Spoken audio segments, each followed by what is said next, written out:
Favorite jokes because we've been fundraising, so this kind of goes along with what we've been doing. And then oh my gosh, I had a whole beautiful download about that. Anyway, so this one's called The Plaster of the Parish. A crumbling old church building needed remodeling. So during his sermon, the preacher made an impassioned appeal looking directly at the richest man in town.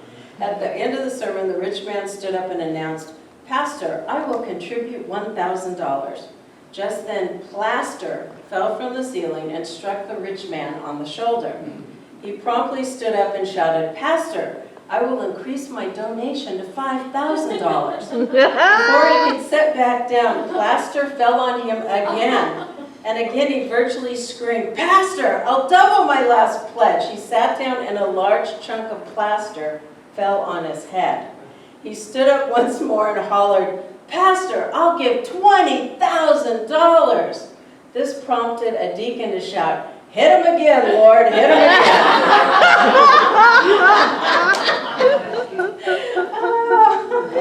There you go. We get hummingbirds and he gets plaster. What can I tell you?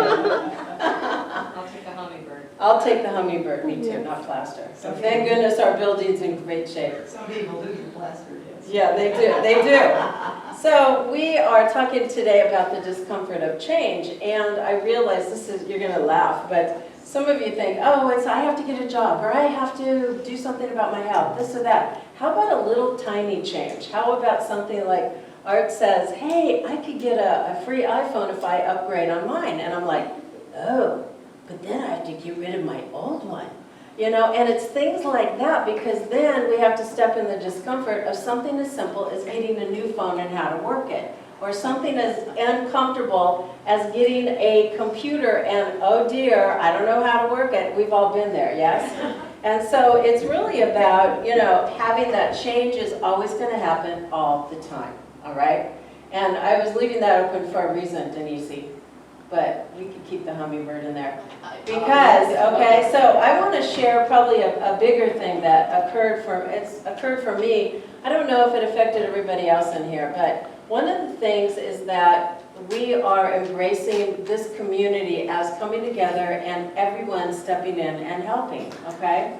So when I had that realization, all of a sudden Barbara says, hey, Rev, I want to go paint the sanctuary, the foyer. And I'm like, okay. And so she did. And then Muriel and Roxy stepped in and they painted, and then they got on a roll. And they're like, and this is all me. This is all my stuff. And so maybe you'll relate, maybe you're not. Then they said, well, while you're gone, Rev, we're going to paint the office. Okay, I've got to move my stuff. They're going to be in there and doing that? Uh-oh. And then I said, let it go. Let it go. This is Spirit giving you another little lesson here. And so they painted it. It's beautiful. And then Barbara brought in samples of flooring. And I said, okay, well, let's fundraise for that. And then we can go ahead and get a new floor put in. Because all of you saw how it looked before, yes? Did y'all see it? Okay, it was white carpet and it was horrible because it's been in there for years, and unfortunately, can you keep white carpet clean? No. Okay, so the former minister used to make people take off their shoes to walk in there. And I thought, that's not part of being an inclusive community, so we need to change that, okay? We could have cleaned it, and then I could have made everybody walk in there with, you know, their stocking feet, but that's silly. Because the other thing that happened as they painted, we're able to open up the doors out to the garden and see the beauty of the world. So let me get into a little bit of the change that was hard for me, because I hold the position of minister but chief financial officer, and making sure that there's always enough for us to pay our bills and to take care of things here, okay? And I realized I had this huge fear that if I let go and you know, put some money into the floor, which we fundraised for, but if I let go and we had to do that, and I said, okay, I'm just going to trust everything will be fine, and sure enough it was. But then something happened, and Spirit likes to do this with us. Then I had flooring in my garage. I had some laminate flooring from years ago. And Tony, the man that put down the floor, says, you know, Rev, that's not going to work. And it immediately hit my, we have to go buy it now? You know, oh my gosh. Because, you know, we're okay, we can pay our bills, but we don't exactly have $20,000 like the guy donating to that church. So anyway, I said, you know what, I just got to let this go, and I got to be with the discomfort of change. And as I did that, he said, you know, I have this incredible deal, because as you let go, as you surrender, I just want you to be present to this, Spirit's going to get the opportunity to bless you, okay? So what ended up happening, Tony then says in the next breath, hey Rev, I've got a friend who was told he was going to do a certain job because he's in the construction business, and he couldn't, and he has this flooring for 80 cents a square foot. And I said, really? And he said, yeah, it's normally like $2.50. I said, well, take it. and then he says, and on top of that, Rev, then I think I can call up the flooring place and get the additional for 80 cents a square foot. I accept. Okay. He goes, now all you have to do is go down and pick it up. And then there's the little squeaky part of the CFO, you know, going, okay. And then I went, picked it up. I have faith. I have faith. We got money. It's coming in. It's good. So I come up here, and I don't know if the person that gave it wants to be acknowledged.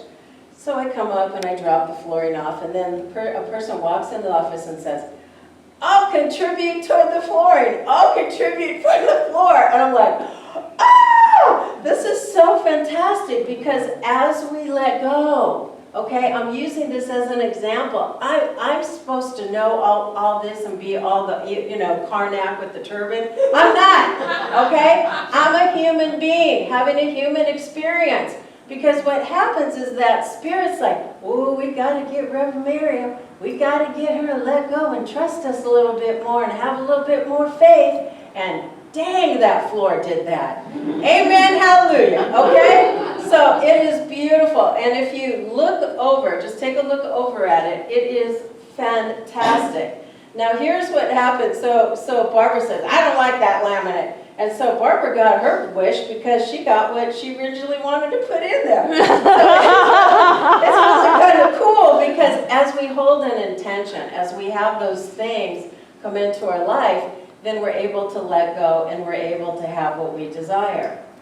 So I'm going to talk about another area of change, and this is interesting. I was talking to a friend of mine, and she is, you know, like a therapist, and this was a while ago, and I said to her, how are you? You know, how are you doing? Actually, I'm doing horribly. And I said, what? Tell me more. I said, I have time to talk.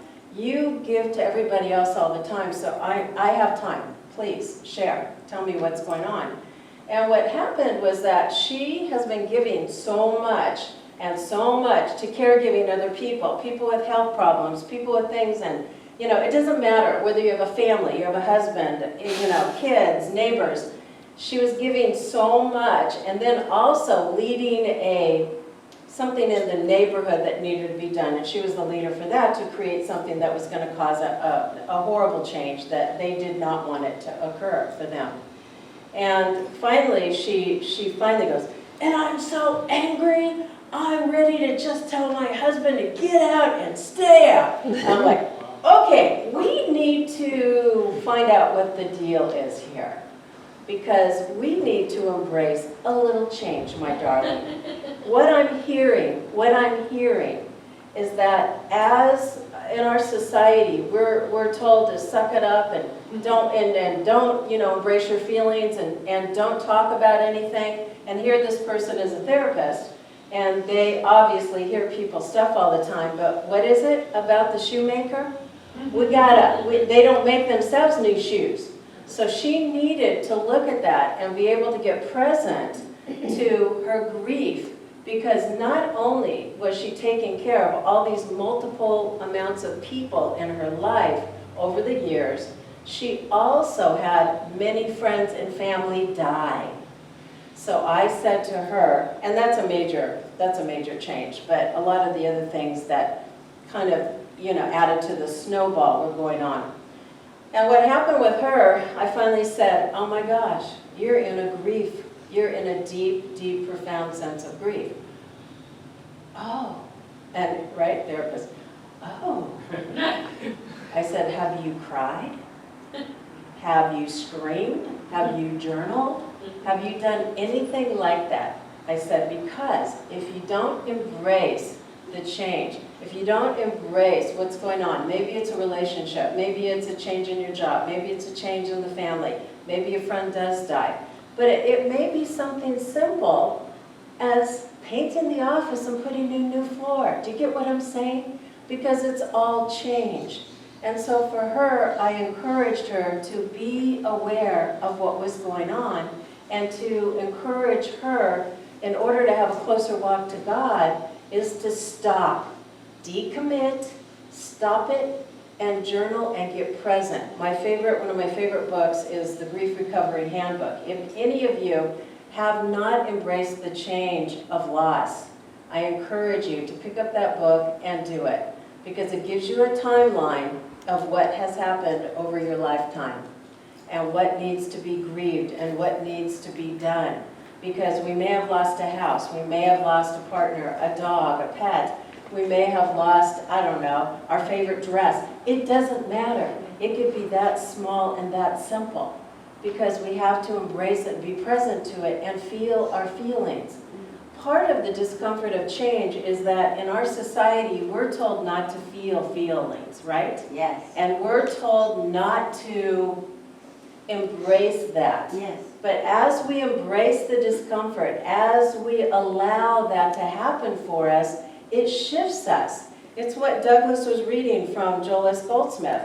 And allowing those nets to be loosed, allowing them to let go. Let go of that, let go of the society, and let go of the things that cause problems, right?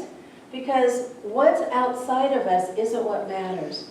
What's inside is what matters.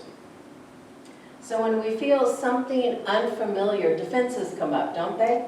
And as the defenses come up, we say, oh, I'm going to avoid that change at all costs. In her case, I'm going to avoid those feelings at all costs. So I want you to just be present to that and allow yourself to feel. All right, so that's another piece. I'm going to hit money and relationships next. Okay, so the relationship piece. And I've told this story before, and I'm going to share it again. So I was dating men, and they were not good for me because I had stuff in my life that, from growing up, my dad and whatever, society, it doesn't matter. And I picked the wrong people. It's interesting. It's more that there's an internal feeling when we're about to do change. There's something inside of us that's set in cement, and it's our way of being, and we're not able to let go of it. Okay? So as we're able to be with the discomfort, as I talked about before, and be with the discomfort of change, then we're able to shift something. So let's say you always pick somebody who is a man or a woman that they want you to take care of them. You're gonna be the caregiver, whatever the case may be, okay? So in my case, it was that I wrote out, and this is where science of mind kicks in, I wrote out exactly what I wanted in a man, in a house, blah, blah, blah. This was my life when I was at Agave, when I was a practitioner. And what ended up happening is I wrote out the description of the individual, and when they came into my life, this is what I want you to get. When they come into your life, you will not recognize them. You know why? Because they're not familiar to you. You're not comfortable. I'm going to tell my beloved Art, 17 years today, okay? We've been together. Wow. We're not married, but we might as well be. Okay, so with that, he comes into my life, and I'm like, oh, this guy's weird. He's too nice. and I'm not attracted to him. I'm telling my girlfriends. And then I said, and then they go, Maryum, you need to stop it. He's a good guy and just embrace it. Oh! And so I'm like, why am I resisting this? Because I was always attracting the bad boys, the ones that weren't good for you or they're emotionally devoid or whatever. And so the thing is, I sat down, and here's where the authentic part comes in with your communication in your world with everybody. And the deal is that we're on the phone one time, and I don't know, I was having a female thing. And so anyway, I said, I'm just going to hang up the phone because I'm just in a horrible mood. And he says, thank you. Thank you. Because I don't want to hear it either. Okay? And then later on down the road, I said, this is being authentic, people. I said, I got a problem.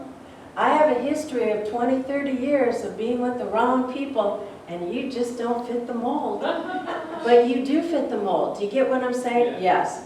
And I said, okay, so are you willing to be with me in my discomfort while I try to push you away and get rid of you? I was that present, because at that time I was a practitioner at Agape. And I said, and he said, yes. Part of being in a relationship is going through the rough times together. Thank you, God, and I didn't even put that in my description. Okay? That I attracted a person that's wise, and I call him Yoda because he's just so present, but yet he's not like Mr. Minister or anything, but he's very present. And so I was grateful because Spirit gave me an individual that was able to be with me during that change in my life in order to embrace a good person in my life. So the discomfort was immense. It was immense because we always, and think back, you attract the same kind of boss, you attract the same kind of whatever in your life. And the deal is the discomfort is what's going to help you to leave your nets and to allow you to embrace the grace and the goodness of God and have a deeper walk with Spirit. Okay? Hallelujah. Oh, yay? And hallelujah is right, baby. Okay, so the last one. This is one where I'm putting on the blinders. Kind of came up with the floor, and this is about money.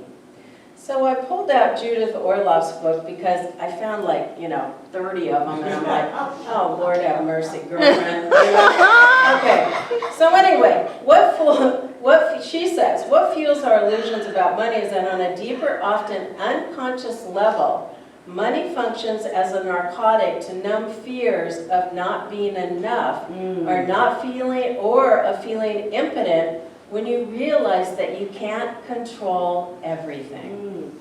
Also, we don't fully grasp that this spiritual reality, which imbues us with the true power, exists now, and in every moment material wealth takes on an inflated clout. I'm not surprised. It's not surprising that money evokes such magical thinking. Many people are attracted to the rich or famous or lust after wealth. Whether they're aware of it or not, many expect wealth to fix a part of themselves they feel is lacking, but this never works. So she talks about earlier, and I think it's in here, but she talked about surrendering it up, but that money is just an opportunity for her to open our hearts and embrace money with love and embrace ourselves. And I'll share an example of that. So, somebody will win the lottery. Y'all know these stories, right? So they get $20 million. And a year or two later, what happens to them? Yeah. You know why? Because there's a sense that they have not embraced the discomfort of change. And they'll blame the lottery people. They'll blame, oh, my friends all wanted to borrow money. Oh, that person that made me do that investment. You get what I'm saying? And really what it is that it's an inside job. It's something that we have to look at, and then what am I using as mirrors right now? I'm using money, I'm using relationships, It could be your health. Whatever it is, it's something that is mirroring back to you. It could be a friend that you're in a fight with. It could be your spouse and you guys are not getting along, or your kids are acting out. It doesn't matter. What happens is that it's an opportunity to look in that mirror and say, wow. And as I'm reading this book, aren't you, Judith? As I'm reading the book, I'm like, oh my gosh. And she talks about looking at your spending habits and looking at what you spend the most money on. Okay? And she shares about how she spends a lot of money on taking care of her bills and doing this and that. And she says, what I realized, I don't buy myself clothes because I'm writing books all the time. She's written about, 15 books. And she says she sits in her little sweats at her desk. And so what happens is that she said, I realized I need to spend a little bit more money buying some nice clothes for myself, buying some makeup, or whatever the case may be. So let's say, and I looked at myself, and I look and I go, oh my gosh, I'm spending all my money on bills. Bills, bills, bills, bills. And what we teach in Science of Mind is that let go a little bit and buy yourself, Edwene Gaines. If y'all know who Edwene Gaines is? Okay, so she's this cute prosperity teacher. She said, if you're doing that and you don't have a lot, then what you need to do is go create an opulent experience. That could be going to the store and buying yourself a little eyeliner. It could be that small. It could be getting something and buying a cup of tea, or getting a cup of coffee at Starbucks, which is expensive, right? So it's something to honor you and to look at what's going on. The other part is to look at the mirror of, do I not notice what's going on? Do I not notice and look underneath and see what's happening? Do I just ignore things or signs? And so it's always the discomfort of being present to that. Yeah? You get it? So with that, some of the things that, that's a whole nother talk, the whole thing about money, okay? And I'll do that later. But if you want to contemplate a change in your life and become aware, so one of the mirrors, a relationship, your kids, your parents, it doesn't matter. And you're looking at that mirror and you want to make a change for yourself, then it's to ask and do some inquiry questions. What do I want to do about this? And not to beat yourself up. What do I want to do about it, and who do I want to do it for? And if there's some inner healing that we haven't healed, like I'm not worthy, I'm not good enough, then it's to change that and shift and allow that, because across the board, we say love yourself, love yourself, love yourself, love yourself. As you love and honor yourself, guess what's going to happen? You're going to have the money, the relationship, you're going to have everything you desire in your life. Because as Douglas read earlier, when we connect to the heart of God, when we connect to that love within us, it's going to shift and transform our entire life. So Judith put in, and this is a talking about, anybody have shame about things that you've done and past decisions? Anybody? Yeah, hello, we all have, right? So I want to read this, I'm going to close with this because it's really quite beautiful. And it's kind of like a Thich Nhat Hanh meditation or contemplation. And it's loving kindness, okay? And it's releasing shame. This one's about money, but you insert whatever you want into it. So let's go ahead and quietly just sit and breathe and allow yourself to feel your feet on the ground and being supported by the Mother Earth. Feel that energy, because you are always supported by the divine, by that holy creator.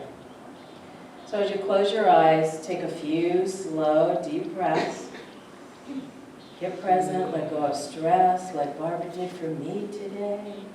And mindful breathing allows your body to unclench and surrender or release more easily. So let's, again, slow, deep breath.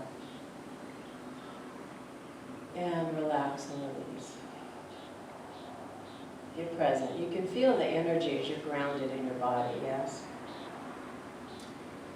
So name a shame that you worry about or that you like to release. It could be about money, relationship, for instance, being unemployed, having to borrow money, or maybe just holding on too tight. To avoid getting overwhelmed, choose only one thing, one shame. Oh, I made a bad decision about that. Oh, gee, I talked to somebody in a horrible way. Pick one, don't pick 10. So visualize in your body what that shame looks like in your body. What color is it? What shape is it?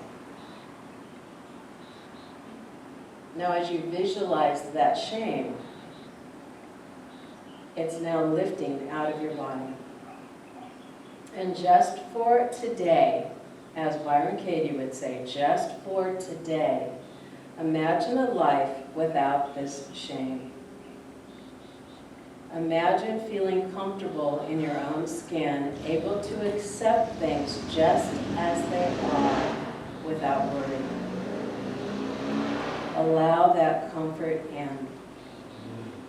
No arguing, no resistance. Then repeat this mantra. I release my shame. I am beautiful. I release my shame. I am beautiful. Feel the pleasure of this expansion. You can always inwardly request to connect with the sense of spirit greater than the shame. You could simply be love. So please release the shame away from me. Stay open and innocent. Let the burden of shame lift. Keep breathing. Allow yourself to feel good about who you are. And we're going to say this last line. I am free of shame. I am free of shame. I am free of worry. I am free of worry. And may I now surrender to peace. And may I now surrender to peace. And so it is. All right. Okay, beloved ones, I'm going to invite you to get present to the things and changes in your life. Be present to the inner emotions that we all block and we don't allow ourselves to be present to, because that is how we connect to spirit. That's how we have a closer walk with God. That is how we have a blissful life, yeah? So let's know that. We're all surrounded by love, light, love, love, love, love, love. And as you move about your week, surround yourself in love. Surround yourself in love. Because love is the most potent, energetic vibration that exists. So have a beautiful, wonderful week, because I know you are all love and gorgeous and fabulous and handsome. And peace and blessings. Thank you. All right.